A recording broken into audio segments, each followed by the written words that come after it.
Dans ce nouvel épisode, on va aborder un sujet qui nous touche tous et qui est crucial pour le développement de Madagascar, à savoir l'énergie. Les coupures d'électricité, les difficultés auxquelles peut faire face la Jirama, ainsi que l'avenir énergétique du pays sont des questions essentielles pour l'ensemble de la population. Quelles sont les causes de ces défis et quelles solutions existent-ils pour garantir un avenir énergétique fiable et durable pour Madagascar? Tels sont les sujets que nous allons aborder aujourd'hui.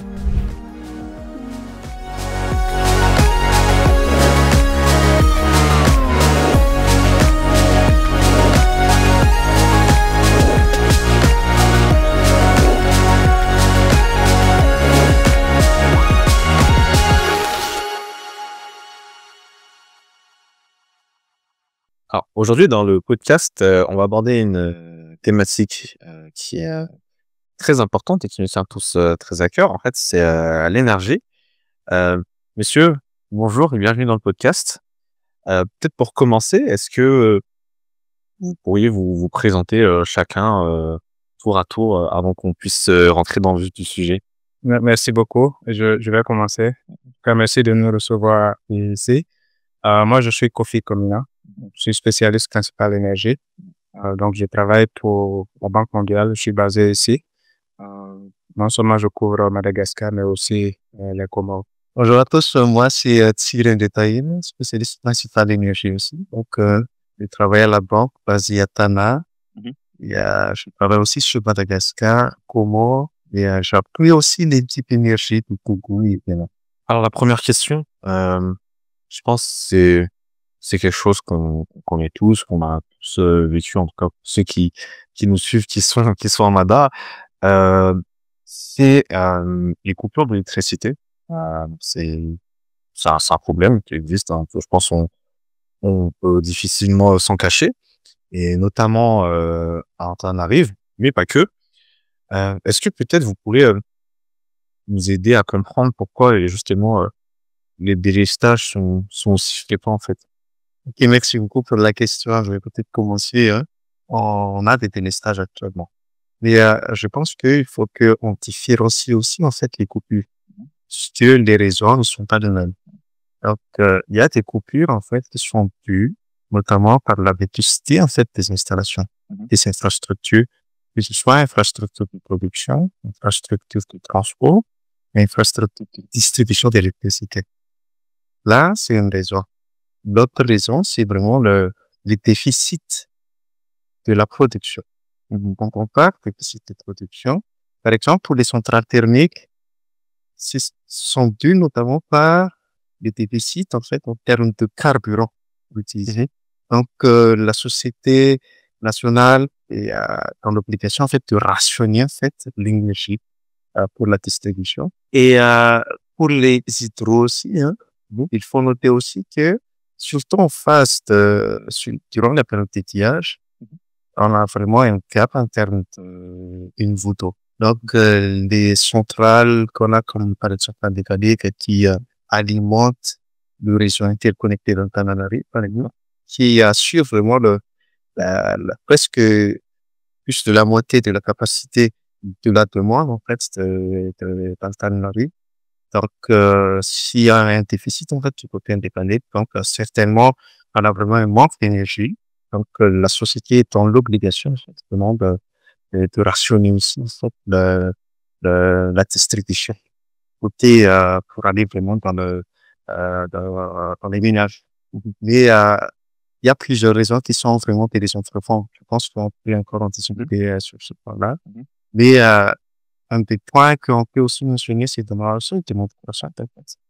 Côté consommation, l'offre ne parvient pas, en fait, à répondre à la demande. Donc, on est vraiment dans une phase où il y a vraiment des rationnements, on a vraiment des délestages. En fait, on comprend, c'est qu'il y a le problème, en fait, il a multifacette. C'est-à-dire, il n'y a pas une source unique, en fait, de challenge, on va dire, aujourd'hui, mais qu'effectivement, il y a plusieurs aspects, en fait, à prendre en compte. Et quand on parle effectivement, de coupure, donc on résume un peu, il y avait le côté infrastructure, il y avait aussi par rapport à l'outillage, on avait aussi dû parler. de la demande croissante. Et le deuxième point qui avait été, donc, c'était par rapport à la distribution. Voilà. Bon, aujourd'hui, l'entreprise nationale qui gère la du coup, c'est quoi? C'est la production et la distribution de l'eau et de l'électricité ici à Madagascar. Et souvent, on parle souvent d'elle, en tout cas, forcément, quand il y a des problèmes dans ce secteur-là. J'imagine que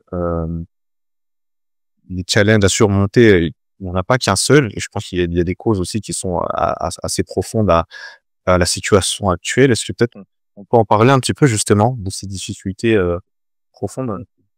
D'accord. Peut-être que je peux aussi commencer sur ce point. Juste pour dire que le cas de Madagascar n'est pas un cas isolé. Malheureusement, en Afrique, beaucoup d'entreprises de gestion de services publics, que ce soit de l'eau ou de l'électricité, ont beaucoup de problèmes. Il y a donc les problèmes de sous-investissement, parce que vous savez qu'en ce qui concerne les infrastructures, la plupart du temps, ce sont les États qui aiment, on va dire, faire des investissements et puis après rétrocéder ces investissements aux sociétés qui sont souvent publiques.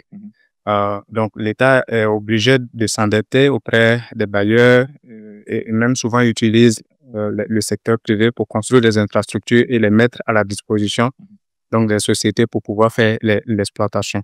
Dans le cas de Madagascar, Jirama est une société publique et donc les investissements, que ce soit dans le cadre du transport et de la distribution, pour la plupart, ce sont des investissements publics qui entrent là-bas.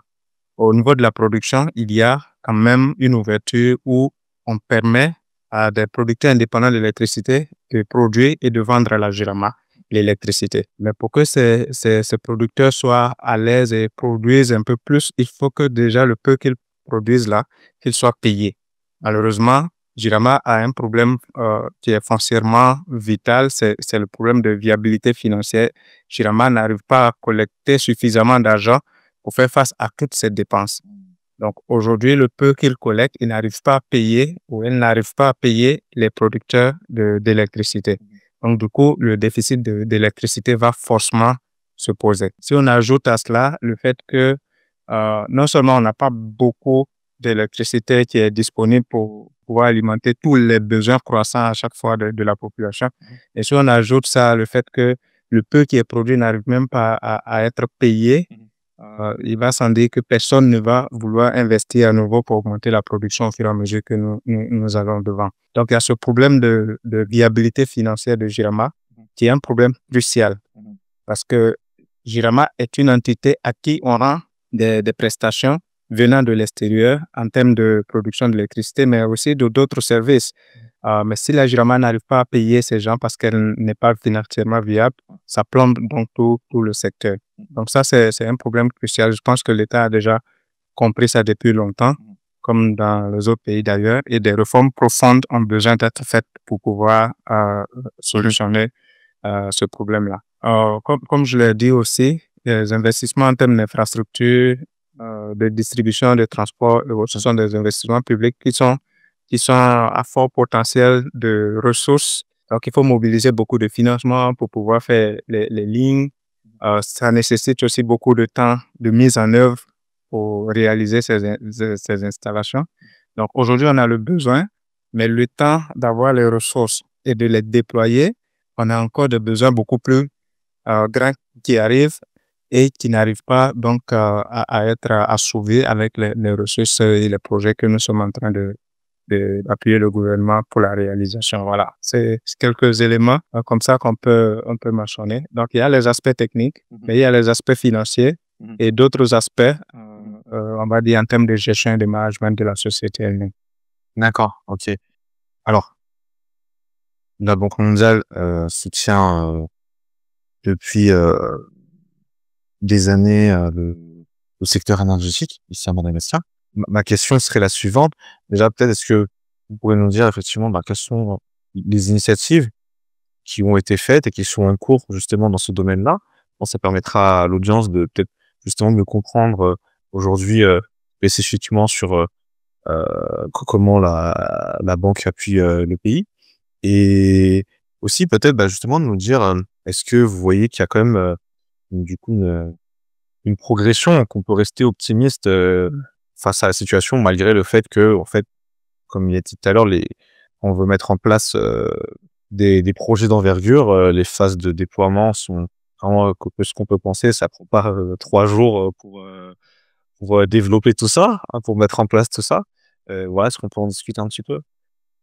Oui, oui, effectivement, hein, la banque, en fait, accompagnait les pays depuis, notamment sur le secteur de l'électricité, sur le secteur énergie. Il y a plusieurs projets, en fait, qui étaient développés, hein. Je vais citer, par exemple, c'est un projet qui a été clôturé il y a 1 an, il y a le projet PACOS, par exemple, hein. Et il faudrait, en fait, pour l'amélioration de la gouvernance, mais aussi des opérations dans le secteur de l'électricité, on a pu, par exemple, en termes de résultats, réduire les pertes de l'Axirama. Je vais donner un chiffre, hein.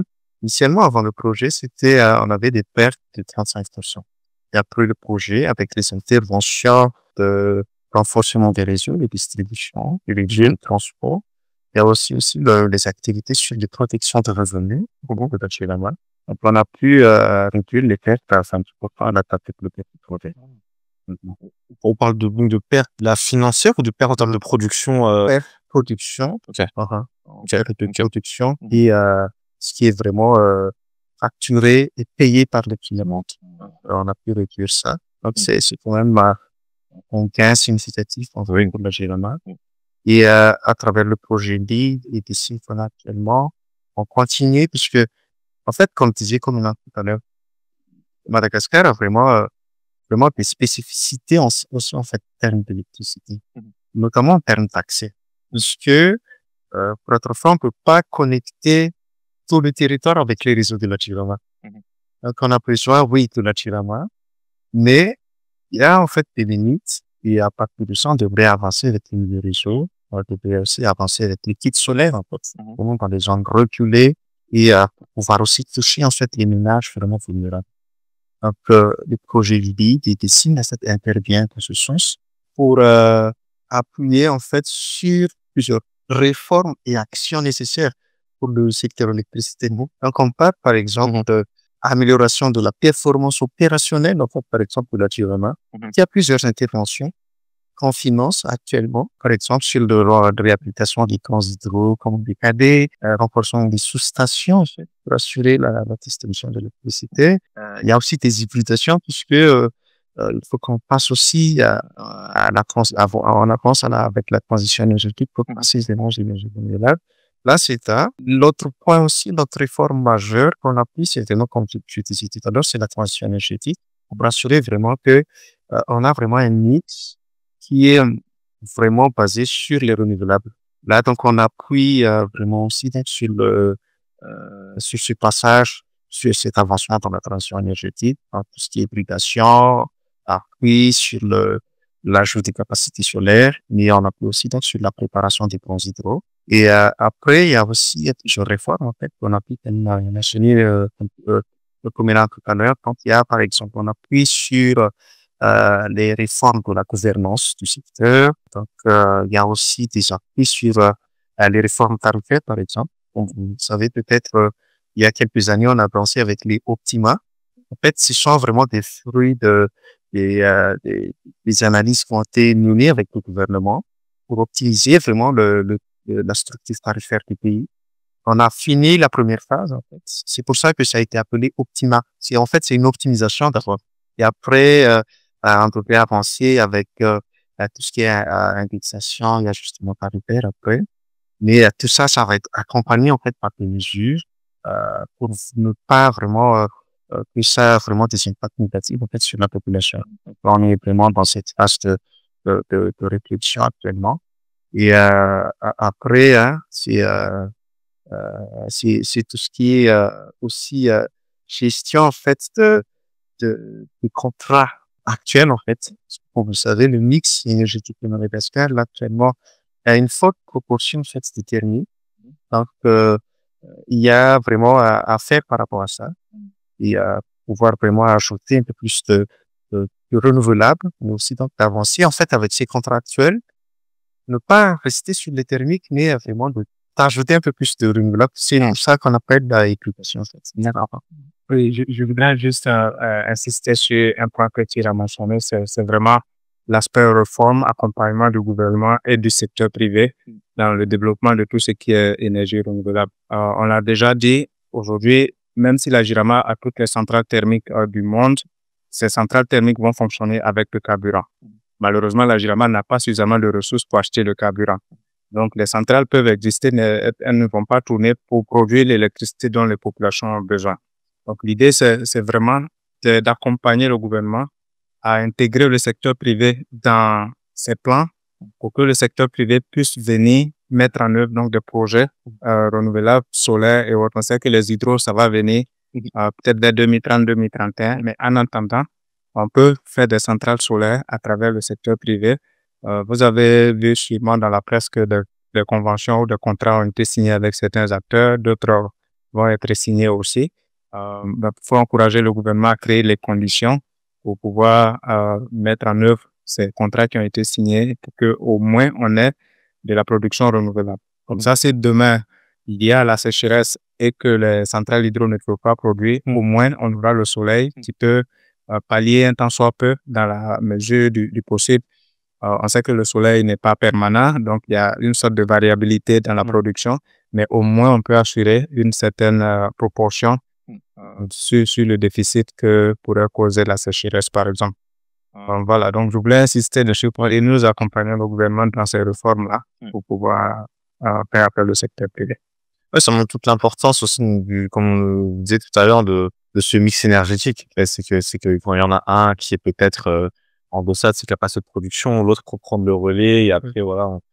Il y a un terme qui a été utilisé que je trouve c'est peut-être intéressant de développer, c'est le concept de mini réseau. Est-ce que vous pouvez vous expliquer un petit peu qu'est-ce que c'est, comment ça fonctionne un petit peu de manière globale, étant donné que donc c'est des réseaux qui sont pas rattachés du coup au réseau national, c'est ça? Oui, en fait, dans notre jargon, on parle de réseau interconnecté. Okay. Donc, le réseau interconnecté, c'est en fait le réseau que vous voyez dans la zone d'Etana. Si vous allez à Fenarache, vous allez avoir aussi un réseau interconnecté. C'est un réseau qui est un peu plus grand, qui relie une grosse ville avec de petites villes, mais c'est un peu plus grand. Si vous allez aussi à Tamatave, il y a aussi le réseau interconnecté, etc. Donc ça, c'est ce réseau-là que la Jirama opère, que la Jirama exploite et branche les populations. Ensuite, il y a aussi le terme centrale isolée ou réseau isolé qui est utilisé. À Madagascar, Jirama a beaucoup d'autres petits réseaux dans certaines villes secondaires. On parle d'une centaine à peu près. Souvent, on dit 95, il y a des fois, on dit 101. Donc, c'est selon donc une centaine de réseaux isolés comme ça qui existent et qui sont également opérés par la Jirama. Donc, ça, c'est le deuxième élément. Donc, il y a le réseau interconnecté qui est, lui, un peu plus grand. Dans certains pays, il y a un seul réseau interconnecté qui couvre l'ensemble du territoire. Ici, on en a 3 petits qui, dans le futur, vont sûrement être interconnectés pour former un. Okay. Donc, il y a le réseau interconnecté, il y a les centrales isolées, mais en dehors de ça, il y a des mini-réseaux qui sont en fait comme les centrales isolées de la Jirama, qui sont très souvent développées par le secteur privé, qui peut aller dans une zone estime que les populations de là-bas, tout le monde a besoin d'électricité, hein, mais estime que les populations de là-bas peuvent payer s'il fait un investissement pour mettre par exemple une centrale solaire, qui des lignes comme on le voit avec la Jirama. C'est un réseau, mais il est petit, donc c'est pour ça qu'on l'appelle mini réseau. C'est un réseau comme la Jirama avec une source de production sur place. Dans le village, on peut avoir la centrale solaire qui fait quelques kilowatts. Et on a aussi les lignes de distribution. On donne les compteurs aux ménages comme la Jirama le fait. Mais c'est vraiment ça sa particularité parce que c'est vraiment très petit et c'est dans une zone bien définie. Ensuite, on peut avoir ce genre de mini-réseau dans plusieurs secteurs ou plusieurs villes, plusieurs localités. Aujourd'hui, à Madagascar, on a le plus grand nombre de mini-réseaux en Afrique. Wow. Ah ouais. On parle de 200 mini-réseaux. Aucun pays ne fait mieux. Mais parce que Madagascar est très vaste et la Jirama ne couvre que les grandes zones que j'ai mentionnées, Fenaracho, Tamatave et ici. Du coup, les autres localités Si on veut attendre que la Jirama étende son réseau pour arriver là-bas, on sera en 2070 peut-être. Il y a certaines zones qui ne seront pas couvertes. Donc, c'est pour ça que le secteur privé développe avec l'agence d'électrification rurale qu'on appelle l'ADER, développe ces mini-réseaux et on en a, comme je l'ai dit, 200 mini-réseaux. On peut même aller plus loin. On parle de pico-réseaux, de nano-réseaux. Ah ouais. Lorsque la taille est beaucoup plus réduite, souvent, des opérateurs peuvent arriver avec une technologie qui prend seulement 3 ménages dans un village ou 4 ménages. Donc, il faut un groupe de 3 ménages ici, on va dans un autre quartier, un groupe de 3 ou 5 ménages, ainsi de suite. Mais au fur et à mesure que les ménages sont intéressés, on peut les interconnecter et ça va venir vers un mini-réseau plus tard. Voilà. Donc, c'est un peu cette séquenciation qu'on a, mais dans notre jargon, donc, comme je l'ai dit, réseau interconnecté, mini-réseau, pico-réseau, nano-réseau, etc. D'accord. Voilà. Et puis, le dernier niveau, vraiment, c'est les kits solaires individuels. Ça aussi, peut-être, peut en rajouter parce que LEED a beaucoup travaillé dessus. Aujourd'hui, on a plus de 300 000 ménages qui bénéficient de ces kits solaires. C'est un C'est un peu revenu. Et puis moi, sur le livre, on a plus 300 000 solaires, en fait, vers sur le pays. Hein. En fait, l'objectif, c'est vraiment de toucher, en fait, les ménages vulnérables, mais aussi donc, les ménages dans des localités éloignées, en fait, des réseaux. Donc, les solutions pour que ces ménages-là puissent bénéficier de l'électricité, donc de l'éclairage, mais aussi de pouvoir utiliser, par exemple, charger les batteries de téléphone, petits lampadaires. Donc, la solution qui a été identifiée, en fait, à ce stade pour les populations, certaines localités sur Madagascar, en fait, c'est vraiment le questionnaire. Comme je disais tantôt, en fait, c'est que il y a des limites, en fait, sur les technologies qu'on a. Par exemple, le réseau conventionné est un peu minimal. Naturellement, c'est des limites. Il n'y a pas tout un certain limite. Et on a aussi, donc, on devrait déployer les mini-réseaux. Et à partir, il y a aussi d'autres les limites. On devrait aussi utiliser, en fait, les kits solaires. Oh, ok, d'accord. Ça semble bon à savoir. Alors, la Banque mondiale a lancé une initiative qui s'intitule Mission 300. L'objectif, c'est justement de pouvoir donner l'accès à 300 millions d'Africains d'ici 2030. Est-ce que Madagascar a bénéficié aujourd'hui et dans quelle mesure si c'est le cas? D'accord. La mission 300, avant de revenir au cas de Madagascar, je voulais juste rappeler la mission 300, comment elle est née. En fait, aujourd'hui, si vous lisez dans tous les documents, dans tous les reportages, vous allez vous rendre compte qu'on dit que plus de 600 millions de personnes en Afrique n'ont pas accès à l'électricité. Et donc, en avril 2024, le président de la Banque mondiale, du groupe de la Banque mondiale, le président du groupe de la BAD, Banque africaine de développement, ont pris l'initiative d'accompagner les gouvernants africains à mettre en place cette plateforme-là pour que d'ici 2030, on puisse donner l'électricité à 300 millions de personnes, qui pourrait être la moitié des 600 millions actuellement. Mais comme la population croît, donc on espère que on va avoir plus de 600 millions. Donc, il faut agir vite pour pouvoir au moins donner d'ici 2030 à 300 millions de personnes.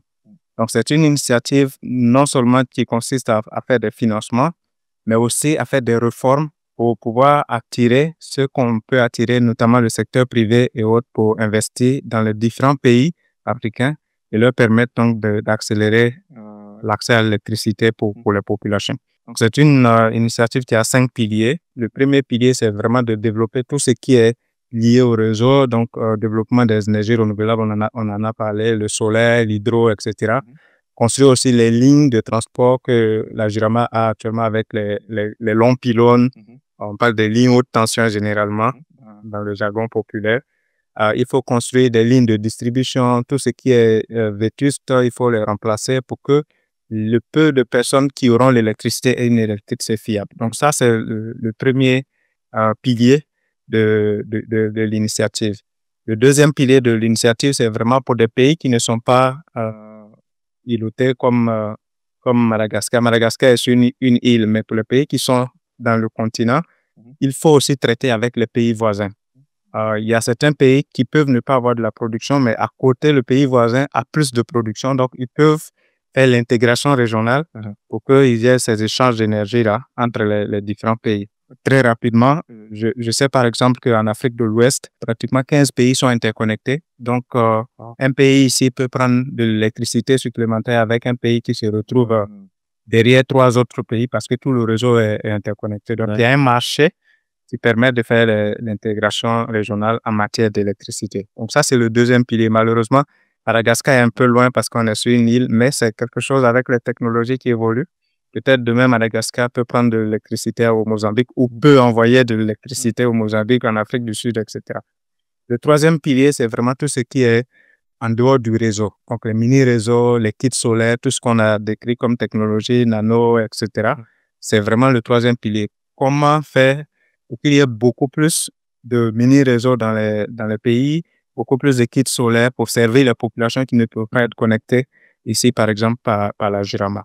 Le quatrième pilier, c'est vraiment comment faire en sorte que le secteur privé arrive à investir dans les pays. On sait que ça dépend de l'environnement des affaires, ça dépend de plusieurs réformes. On disait que Jirama n'arrive pas à payer ceux qui sont là. Comment faire pour que la Jirama arrive à les payer, créer la confiance pour appeler plus de ressources, etc. Donc ça, c'est le quatrième pilier. Le dernier pilier, c'est tout ce qui est lié justement à la viabilité financière des sociétés de services publics, ici la Jirama. Donc, il y a beaucoup d'actions de réforme du management, réforme de la gestion de façon globale, digitalisation de l'opération, de ces services publics, là, etc. Il y a tous ces éléments qu'il faut mettre en œuvre pour que ça puisse aller. Maintenant, ces 5 piliers-là, il y a 4 au moins qui s'appliquent à Madagascar. Donc, Madagascar fait partie des 12 premiers pays qui ont été appelés à s'engager dans l'initiative en développant ce qu'on a appelé des pactes énergétiques nationaux. Donc, Madagascar a un pacte énergétique national qui est un document de référence dans lequel le gouvernement met tout ce qu'il va faire pour que d'ici 2030, il puisse avoir un taux d'accès élevé. Et là, on parle de passer de 36% de taux d'accès actuellement à 80% en 2030. Donc, toutes les actions que le gouvernement doit faire, il s'est engagé devant le monde entier à travers ce document. Donc, oui, Madagascar fait partie de cette initiative et tout le montant identifié par le gouvernement pour pouvoir atteindre ces objectifs, on parle de 7 milliards de dollars. Donc, pour mobiliser ces 7 milliards le gouvernement aura besoin du secteur privé qui va venir avec pratiquement 2/3 de ça. Les bailleurs vont venir aussi avec une partie. Le gouvernement lui-même va mobiliser une partie.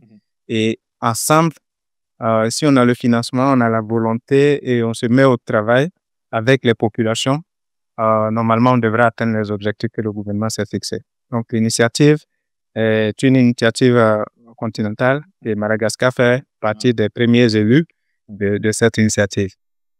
C'est vraiment une initiative très forte en fait, hein, et c'est là où encore une fois on voit toute l'importance de justement se donner la main pour et de travailler ensemble pour pouvoir atteindre cet objectif, parce que c'est clairement pour le bien commun, hein, et le développement de Madagascar et l'amélioration des conditions de vie donc des concitoyens.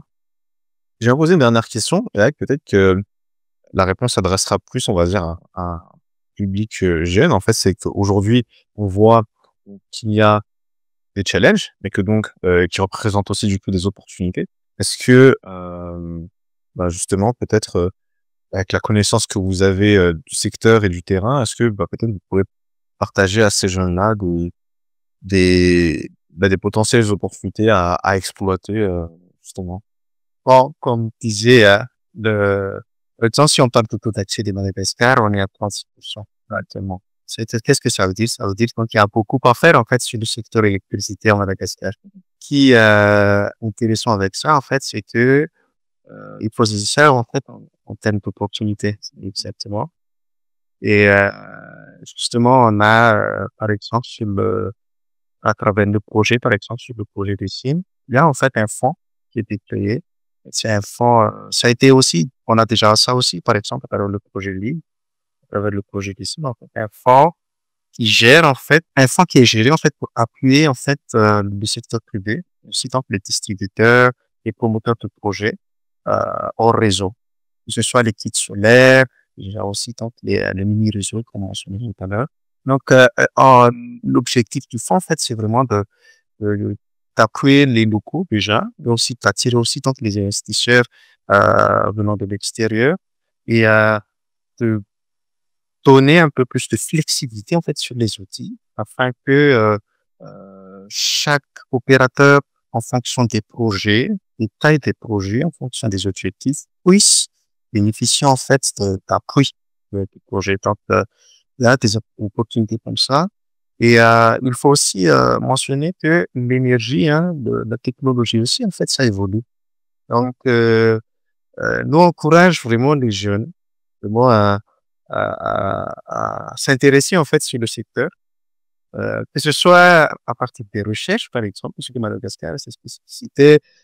Quand on parle d'énergie, là, on parle d'électricité, hein, mais on peut aussi même parler des autres formes d'énergie, l'énergie de puissance, qui est vraiment aussi un point clé, par exemple, qui part de Madagascar. Il y a beaucoup à faire par rapport à ça.